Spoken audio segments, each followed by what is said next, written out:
What's up? Welcome to day 26 of Virtual English 2 learning. We are going to be covering introductions today. That is the purpose of today's lesson, is to do introductions. On Classroom, you'll see three documents. You'll see this document right here, which is a list of possible hooks. This document right here, which will be used for your assignment, and you will see a PowerPoint that we'll be reviewing here in just a second.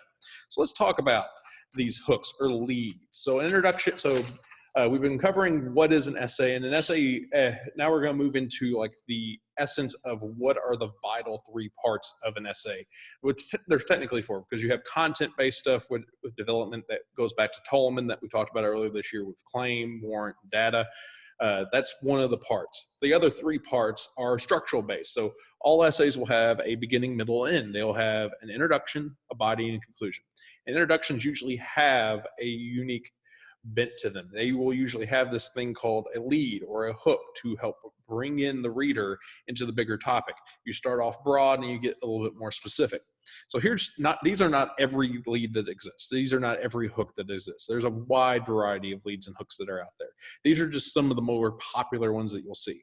So one of them is a bold statement. You put forth a statement that will grab the reader's attention. You also have an interesting fact, state a fact that will get the reader's attention and make them want to read more. You could have a statistic. Just make sure they're an actual statistic and not something you made up on your way to the library. Because we all know that 90% of statistics are made up 70% of the time, especially on Thursdays. You could use a quotation. Now, I will note that most of the time people, when they use a quotation, they'll say, Shakespeare Doc said, blah, blah, blah, to be or not to be. Most of the time if you're using a quotation, you're using it because of the quote, not who said it. So I would start off with, to be or not to be. These are the words that are echoed out of the mouths of the mimic Shakespeare duck. So use someone else's famous words. Ones that some of the essay would be nice. Odds are someone out there has said what you wanted to say already, just a little bit more fancier. You could also make a comparison. Take something the reader is unfamiliar with and relate it to something they are familiar with. Similar metaphor, this is an even more effective comparison, making the complex seem simple. You could use imagery, paint a word picture in the reader's head. You could tell a story or an anecdote. An anecdote is a short humorous story relevant to the topic that eases the reader into the material, or just tell a story that is relevant to the topic that you're talking about. Use an expert opinion. An expert opinion gives you instant credibility with the reader. Make sure the expert is actually an expert, not your Uncle Fred from Topeka. We all know Uncle Fred.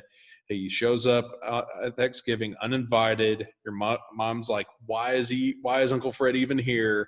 And next thing you know, she's crying in the kitchen and Uncle Fred's asking you how T-ball's going. And you're like, Uncle Fred, I'm 16. All right, so don't trust Uncle Fred with that. Then you could shock people, try to shock people. Everybody likes surprises. Unfortunately, it's getting harder to shock people nowadays. And then you can present a problem. Everybody hates problems. Everybody loves solutions. Present a problem in your introduction as your hook, and then provide the solution in your body. So those are some popular leads or hooks that people use. Let's talk about the actual PowerPoint that I was going to have you all interact with. If I can get that pulled up. There we go. And here we go. So here's the actual lesson that I would be teaching you face to face, and some people have already interacted with. So introductions, a mini lesson. So here's the inverted triangle is a big thing that I want you to kind of wrap your heads around, because introductions will kind of have this format where you start off trying to address as many people as possible, the greater, wider public. You grab their attention and you start to bring them closer and closer into what you're actually talking about, the main thing that you're talking about, which is your thesis statement. Then there's this video right here, The Power of a Great Introduction by Carolyn Mohr. It is this video right here, actually. If I can just share my screen. There we go. This is the video that you'll be watching. And she just provides you with some good FYI stuff, a couple of things to make sure you take note of as you interact with it. She provides you with a piece of advice called write your introduction last, or write your thesis first and save your introduction for later, because it's hard to know what you're going to introduce if you don't know what you're going to introduce. She says don't quote, which we kind of already highlighted, that most of the time people start off with so-and-so once said, don't quote like that, put the quote first. In fact, a quote isn't necessarily the greatest way to start it, but if you're just trying to get out of, I'm going to talk about blah as your hook or as your lead, definition would be a good first step towards something different. She also talks about not using Webster's dictionary defined or a dictionary definition. That's also frowned upon. So don't do Webster's dictionary defines a wedding as a removal of weeds from a garden. I don't want to got that joke on in face to face either. So if you want to do something like that, don't name drop the dictionary. In fact, just come up with your own definition. That would work a little bit better. Put it in your own words. Don't say the dictionary definition of blah, blah, blah, blah, blah. Just say thinking is when you have to use your brain in a unique way. That is my own definition of thinking that I would start off with. Then last but not least is question. Sometimes it's okay to start with a question, but most of the time the questions that people come up with are not great. And it's all three of those things that I've kind of already mentioned are kind of cliche that people have overdone. A place that is really good to have a question, which is a spoiler for tomorrow, is your conclusion. You can actually mention a question, drop a question in your conclusion and be just fine. But in your introduction, most of the time, it's not great because people ask bad questions. Let's say you're writing an essay about dogs and you would start your question with, have you ever seen a doggy? That's not a good question. Now, let me see if I could fast forward to this specific spot because she provides us with an example of her introduction, and what she's going to do is she starts her introduction off with an interesting fact, and then she transitions, she narrows it down to her thesis, which her thesis is this right here. If we can just get even further developed, there we go. So right here is where her thesis is. Now, one thing I want to point out is at the beginning of this year, this is a literary thesis.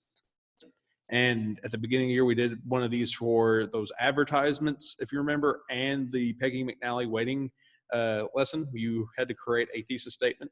You had to have a topic, which is what you were talking about, and that's what Great Expectations Dickens is the topic. Have an analysis verb, and she uses the analysis verb, and then you have an idea or that's being explored, and the second half of this is that. So that's how you would craft a literary thesis statement. You had to have those three things, and she does have those three things. All right, let's just jump back into the PowerPoint then. Whoop, and whoop. All right, so the learning goals of today, learning goals are like squad goals, only boring. Today you'll learn how to let yourself be seen in your writing. Today you'll learn how well-crafted introductions allow you to do the former, which is this up here. Basically, whenever you write, you're writing to a general audience. And your introduction is kind of, at the same time, not just introducing your topic, but introducing yourself. And by having an engaging introduction, you're able to introduce yourself a little bit more to the reader, let them get a sense of your style. The goal of writing is to be clearly you. The goal of writing is to be true. And that is the reason why, if you're a face-to-face student, I force you to do a word battle. I force you to expand your vocabulary so we can be more precise about how you feel about a thing. That's why I force you to write in paragraphs so your ideas are fully developed and known, not one-sentence answers. Don't work around here. And then that's why I force you to look at pictures of sand people. Just kidding about this one. I did that one for the lulz. Hashtag YOLO, hashtag swag, hashtag 360 no scope. So you must emulate, not copy. This is part of the reason why I've been having you interact with mentor sentences, so you can see how these things are you can have examples that you emulate, that you can work with, that you can embed into your own style, that you can kind of borrow from. Now, this is a very, very well-respected and intelligent man that once said, the reason why most of you write trash introductions is mainly because you do not read a wide plethora of writings. Paul Bryant Davidson said that. Now, I am completely serious when I do say that. I'm completely serious. Seriously, I can tell the ones that read versus the ones that don't. I feel like the ones that read have an easier go at writing introductions because they interact with them on a more regular basis. Through reading, OMG, I can't even. Yes, the more you read, the better you get at writing as well. And so, like, if you read a lot, your acting with a bunch of introductions, so you have a lot more tools in your tool belt that you can work with. Now, good news, everybody. There's this thing called video essays that also use introductions. So even you illiterates can join in the fun of understanding how to craft a quality introduction. So here are four video essays that I would like you to watch. They are over here on this one right here. Sharing my screen. Stop sharing my screen. Let's share this right here. They're here, right here, and they are how a dictionary writer defines English. They actually kind of use 3 leads right here. Very first, and I want you to watch these and see how these leads. If we were in class, I'd ask you to identify them while we watch them, but since I can't do that, I will go ahead and tell you what they are so you can see how they use. The first one, which is how a dictionary writer defines English, starts off with a comparison, then uses an expert opinion, and then uses an anecdote to kind of as their thesis statement. But how they grab your attention is the comparison. Then we move on to this one, Scott Pilgrim, making your transitions count. This is about using good transitions. And this starts off with a bold statement. That's its lead. But also in its introduction, it uses an expert opinion / comparison at the same time. Then here, why Bruno Mars 24 Karat Magic makes you dance. It is using imagery. Specifically, it paints a picture in the reader's head. And then the final one, which is the scoregami one, every NFL score ever, that one is going to be an interesting fact. That one is an interesting fact that you start off with. So that's all you have to do there. You don't even have to watch those whole videos. You just need to watch like the first minute and you get pretty much the introduction. That's all this is just kind of getting used to the introduction. Now let's get to the assignment. Oh no, boo-hoo, we have an assignment. It looks bad on the Outlook, but it isn't as bad as it sounds. So what your introduction is, if I can pull this back over here. So what your assignment is, I want you to pretend you're doing this prompt. So for 100 years, certain students at Oxford have taken an exam that was simply called essay. For this exam, they had 3 hours to compose an essay based on just one word. They flipped over a sheet of paper at the start of the exam, and there were no questions on it, just one word. They had to write a brilliant essay in 3 hours based on that one word. One writer described essay as an excellent test of intelligence. Pretend you're in the same situation, pick one of the words below and start writing your essay. You don't have to write an essay. You just have to write an introduction. Actually, you have to write 2 introductions. So what I want you to do is pick 2 of these words and write an introduction for those words. So 2 introductions. You don't have to write the rest of the essay. Just pretend you're writing an essay, write the introduction for the essay, and submit that to me on Classroom. So pick 2 of the words and write 2 introductions. That's all you have to do for the assignment today. Tomorrow I'll be back with conclusions. Until next time, my name has been Paul Davidson. Check out the TDWG podcast. Mr. Norman asked if I could name drop us so we can possibly get up to like getting paid for the amount of subscribers we have. And heck, since we're still on YouTube, like, subscribe, and comment, and do whatever, share. Yeah, woo, end screen. Bye, everybody.